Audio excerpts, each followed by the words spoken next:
Tag TV and Tag Radio be seen and heard by both technology users and technology producers throughout the state of Georgia and around the world. Low cost, big benefits, powerhouse online branded video and audio has arrived. Tag TV, Tag Radio, there's a lot more to know. This edition of Tech Talk is brought to you by GlobalSpeak.com, new media consultants, corporate video and audio communications, video and audio production and distribution, live and virtual event production. Tag TV and Tag Radio is a service of GlobalSpeak.com, creatively delivering powerful marketing, video, and audio solutions. You get the government you deserve. It's an old wisdom. The 2012 General Assembly is in session now. Why should technology industry executives care? Try issues like economic development, taxation, education, energy, healthcare, legal reform, and more, lots more. Will you watch and wait or take a proactive, involved position? Regulatory reform, targeted tax incentives, and steps to increase access to investment capital, venture, and seed. Experts are saying that the governor's Georgia Competitive Initiative will give an opportunity to get the whole state involved in our economic future. Will you? Greetings, everyone. It's Thursday, January 19, 2012, and this is the premiere edition of the Technology Association of Georgia's Tag Radio Tech Talk 2012 General Assembly Report. I'm your host, Frank Baia. TAG is committed to working with our federal, state, and local elected officials to promote public policies that enhance the growth of the technology industry. As a special service to our growing membership base, TAG is introducing frequent 2012 General Assembly Insider Reports with leading legislative expert and chairman of the TAG Government Relations Task Force, Brandon Hembree, partner at Massey, Bowers & Hembree. In each 2012 Assembly report, Brandon will describe a wide range of agendas and issues, as well as focus on the issues critically important to promote policies to enhance effective technology solutions. Solutions to the challenges facing urban and rural areas of our state, and to promote statewide access to technology resources through education initiatives and promotion of advanced communication. The focus is on jobs, jobs, jobs. That's right, jobs creation and economic development now in our state's future global economic competitiveness. Our regular legislative expert, Brandon Hembree, was a state senate, former staff aide, a legislative associate for the Ford Motor Company, a government relations manager at the Georgia Department of Administration Services. At the department, Brandon was responsible for many business development initiatives dealing with local government, business community, and government contracts. He joined Massey and Bowers in 2004 and became a partner in Massey, Bowers & Hembree some years later. The Tech Talk General Assembly 2012 report. Get the insights right from the beginning and stay on top of the issues as you listen to each report as we tech talk the Capitol, the IT industry, and crucial legislative and procurement issues with legislative expert and partner in Massey, Bowers, Hembree, Brandon Hembree. Brandon, welcome to Tech Talk's General Assembly Report. Thank you, Frank. Glad to be on today. Pretty exciting, and I would say probably an electrifying session. Let's start right at the beginning with what are some of the bigger issues that you think are going to be addressed during this assembly? Thanks, Frank. That's a great question, and for any TAG members that are out there listening, got quite a few things to be interested in this year. There's a big focus on economic development, and many of you may know that the governor last week made some of his economic development recommendations that came out of the Competitiveness Initiative. A lot of those are going to have a tax reform component, whether it deals with research and development, tax credits, or just job growth tax credits in general. So I think those are some very, very important things to keep an eye on. There's also been some discussion of a possible internet sales tax, similar to legislation that passed in California a number of years ago.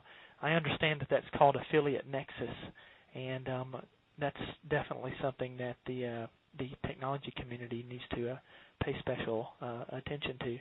In addition, as in past years, we continue to deal with budget woes here in the state of Georgia.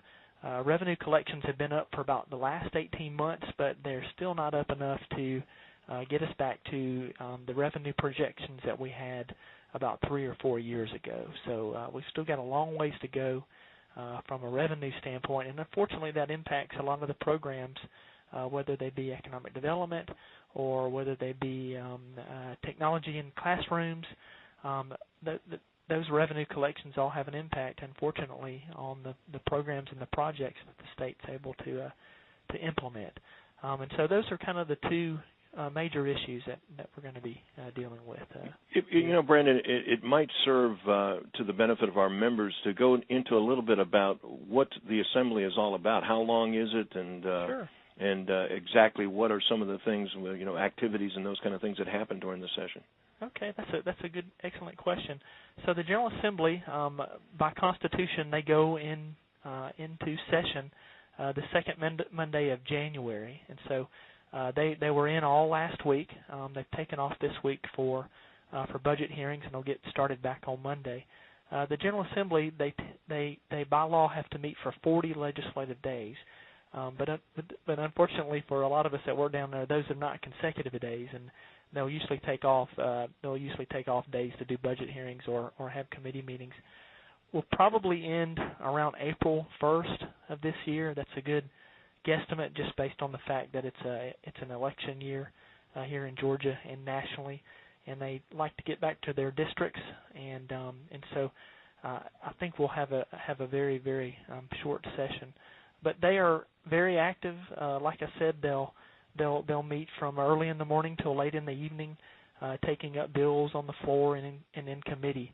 And so the next 3 months are going to be pretty hectic from a legislative standpoint. Do they have their agenda, literally their own personal agendas already in line, or is it a case where, like, say, for example, a technology constituent who has an issue can bring it up now, or is it too late? Is it something that should have been done before, or something that can be done actually while the Assembly is going on? It's actually the latter, and that's a very good point. So some obviously have legislative items that they already have in mind and that they've already introduced, but you'll see legislation introduced throughout the entire session. And yes, people will bring legislative ideas, and legislators will turn those into bills. So it's absolutely not too late for anybody in the technology community that might have an idea to bring forward to the General Assembly for consideration. Now, you mentioned economic development. I've heard that there is conversation centering around some form of incentives or say, a venture capital using some of the actual government funds for startups. Is that true or not?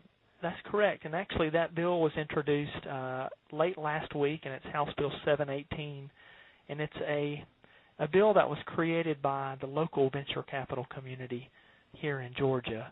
And the proposal is to use insurance tax credits to monetize a $200 million fund that will be able to be invested in startup companies that are based here in Georgia.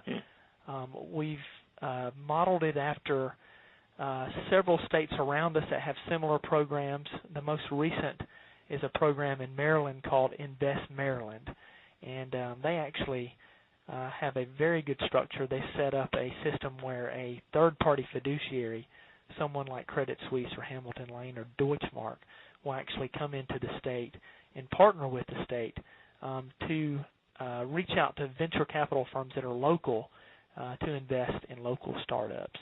And that is definitely something that the General Assembly has an interest in.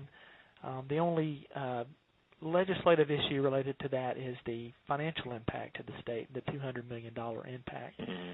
But I think most people will argue that with that type of legislation that there actually is a return on investment. It may not be short-term, but it is long-term because you're creating jobs.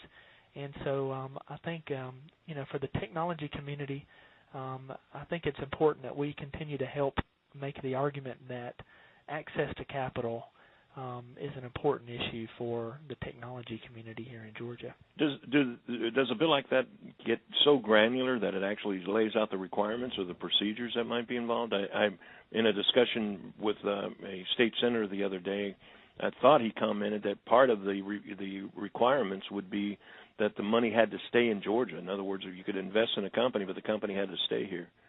That's correct. Yeah, and I believe it has a 3-year clawback provision, so that if a company leaves within 3 years of receiving the investment, then they have to give 100% of the capital invested in their company back to the state of Georgia. But yes, it is very granular, and I think that's what appeals to the General Assembly. They want to make certain that there is a tremendous amount of transparency and structure to the program, so that the likelihood of it being successful is high. And, not to drift into, I guess, philosophy and belief structures, when you start dealing with government and the private sector, you would think that's all. It would seem like a controversial area, and yet the idea of economic development and the need, especially for venture capital, and I would say incentivizing the venture capital community here, it's been an issue that's been going on for a long time. So I guess there's a level of enlightenment and understanding about this kind of thing, or is it one more time? When you mentioned the venture community was behind it, obviously they've provided the kind of input to educate and influence. I don't mean influence from a negative standpoint, but to influence so that the legislators basically understood what the conditions are and what the situation would be. Right, that's correct, and you're right. I mean, Georgia has criticized nationally for lack of capital for startup companies, and I think statistically, if you look at the states around us, pretty much every state has a similar program in place, with the exception of Alabama. Florida has a very robust investment program that's primarily they use pension funds. North Carolina has a similar program. They use pension funds. Increasingly, states have started using premium tax credits to monetize funds, and like I said earlier, Maryland is the most recent state to do that. And in Georgia, we don't allow our pension funds to invest in alternative assets, and so we kind of have to look at what other states are doing and make a judgment call based on what we're able to do and what those other states are doing. And obviously remaining globally competitive in terms of those kind of initiatives. You covered a little bit about the Internet. Is there anything else from a technology issue that our particular membership would be interested in as far as the Assembly this year? Sure, and I hear it over and over from the technology community that education is a key area for the industry. One, just making sure that we have an educated workforce that is able to thrive in an economy that's driven by technology, and also just exposing kids in K through 12 to technology. And we've seen a tremendous amount of discussion and legislation dealing with career pathways in digital learning for students in K through 12, and I think those are going to be increasing points of discussion down at the General Assembly. To date, within just a week, I think I've seen 5 or 6 bills that specifically deal with digital learning at the K through 12 level. So I think that's from the technology community's perspective, that's probably second or third from a priority list.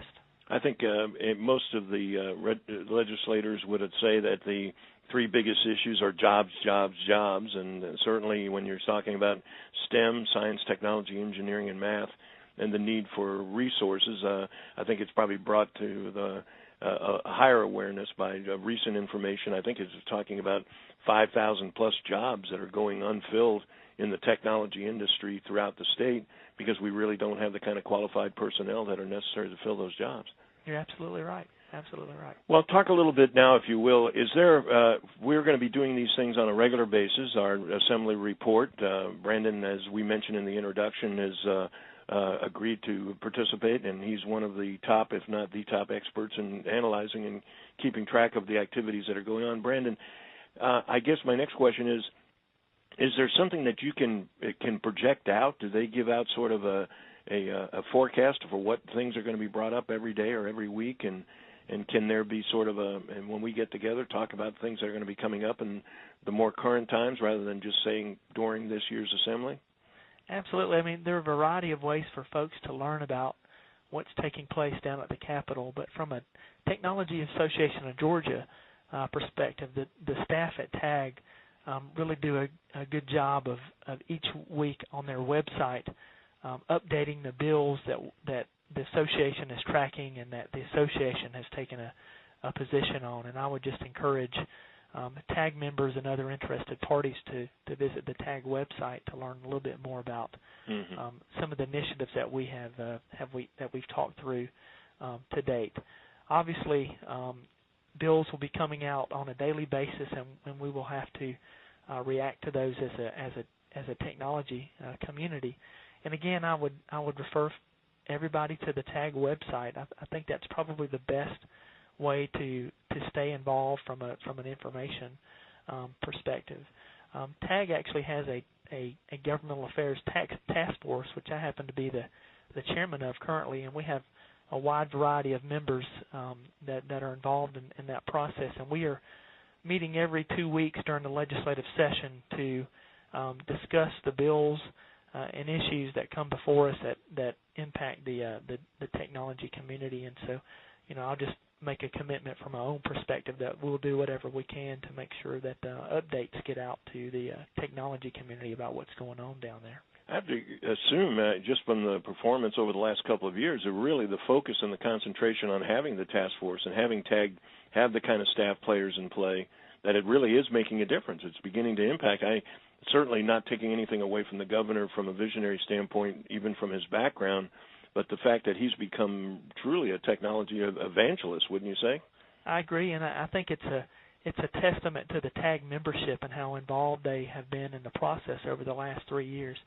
I started, lobbying on behalf of the technology community probably 6, 7, or 8 years ago, and just the level of awareness among legislators and policymakers at the state level has increased tremendously in the last few years.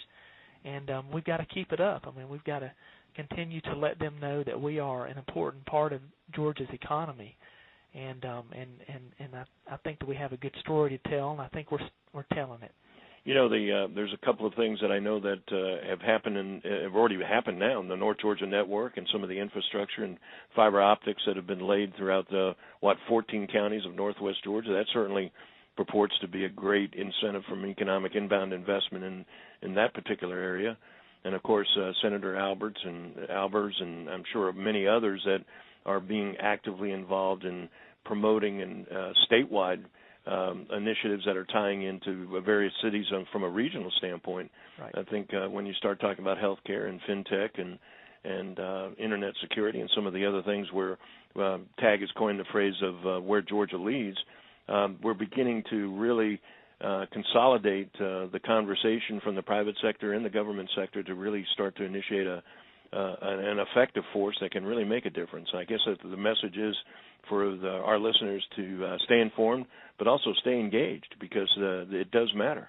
That's correct. You're absolutely right. Well, Brandon, we certainly appreciate the opportunity of being able to speak with you. I think we're going to be talking rather frequently now and getting updates on the General Assembly. And so thank you so much for taking time out of what is amounting probably your busiest time of year, but out of your busy schedule, to join us on the Tech Talk General Assembly Report. You're welcome, and I look forward to talking to you next month.